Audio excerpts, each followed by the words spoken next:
Hey, what's going on? This is Justin here, back with another commentary video. This time I am talking about these banners I did for the 2020 LCTC show, that is the Lexington Comic and Toy Con show, that never happened.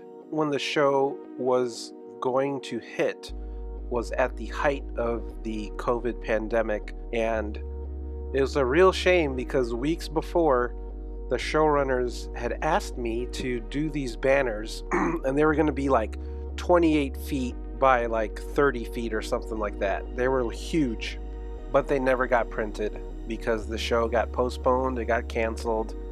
A lot of the stars leading up to it were dropping off and rescheduling, and the stars of Cobra Kai were going to be there, which is why these banners were going to be so important and a nice visual piece for the show, because they were going to be very large and they were going to be on either side of the entryway to get into the venue.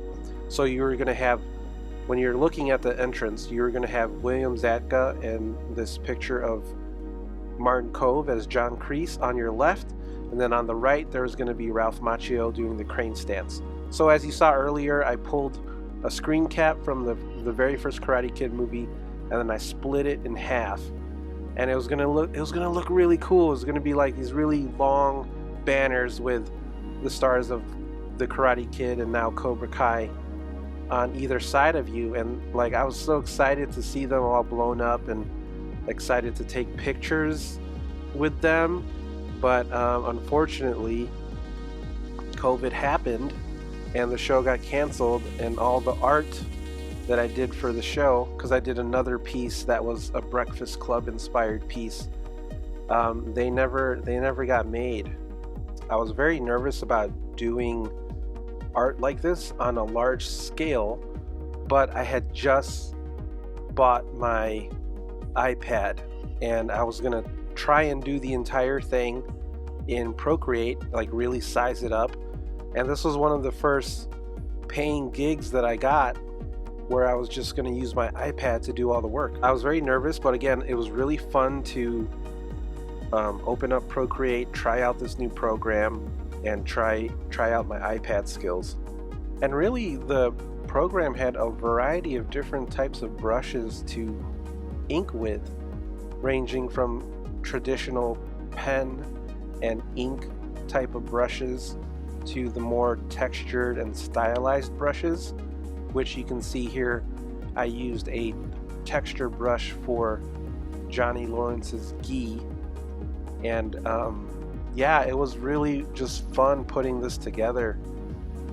And coincidentally, the colors of the Lexington Comic and Toy Con are yellow and black, and so this was going to be a very fitting piece of art to accommodate the show, because the Cobra Kai colors are also black and yellow. So that's what we're looking at today.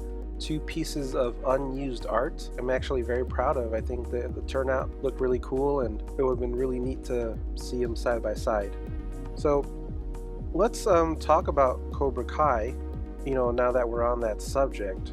The 4th season dropped at the start of 2022, and my wife and I binged the entire thing in, I'd say, 2 days. When they announced this series, originally slated to be a YouTube Red exclusive, I was very cautious about it, because Karate Kid, much like the Ghostbusters, much like Teenage Mutant Ninja Turtles, much like Back to the Future, is very instilled into my DNA, my cinematic DNA. It's a movie that I grew up with.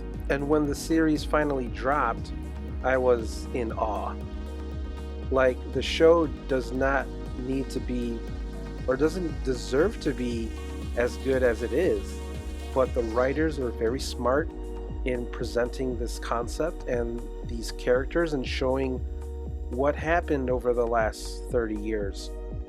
And when I was younger and I watched the movie, it was very straightforward, where Daniel was the good kid and Johnny was the bad kid, It was very black and white, good versus evil. And what this show sort of opens up the idea of gray areas and other points of view, things that I probably could not grasp or comprehend when I was younger. And because it does that, because it shows you two different sides to one story, to one outcome, it's very rich.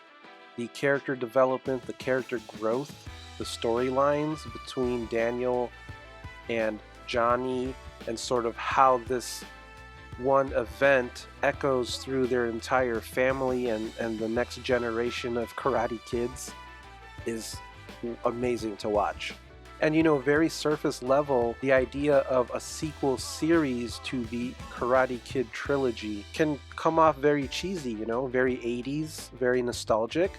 And yes, it is those things, but it's also very earnest, and it honors this mythology that these movies put forward. And because they do that, they pay respect to what came before while telling a new story. Man, it's so good. And the karate is just next level. Some really good action sequences in this show. And here we are, season 4, and you know, the show just keeps having these really great character beats and twists and turns. And they're constantly honoring Pat Morita, and the character of Mr. Miyagi echoes, ripples throughout the entire show.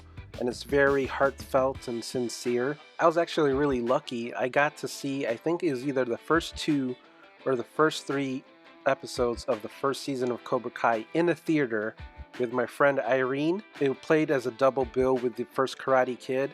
And man, it was so exciting to watch that in theaters, and it just made us so hyped for the show. So if you haven't seen it yet, you should totally check out Cobra Kai. It's well worth your time. You know, I hope they do a season 5. Like, seriously, bring in Hilary Swank, you know, and just tie it all together. So yeah, I hope you enjoyed checking out this banner art that got made but never printed. And I hope you enjoyed my thoughts on Cobra Kai, the series. Take care, and we'll see you on the next.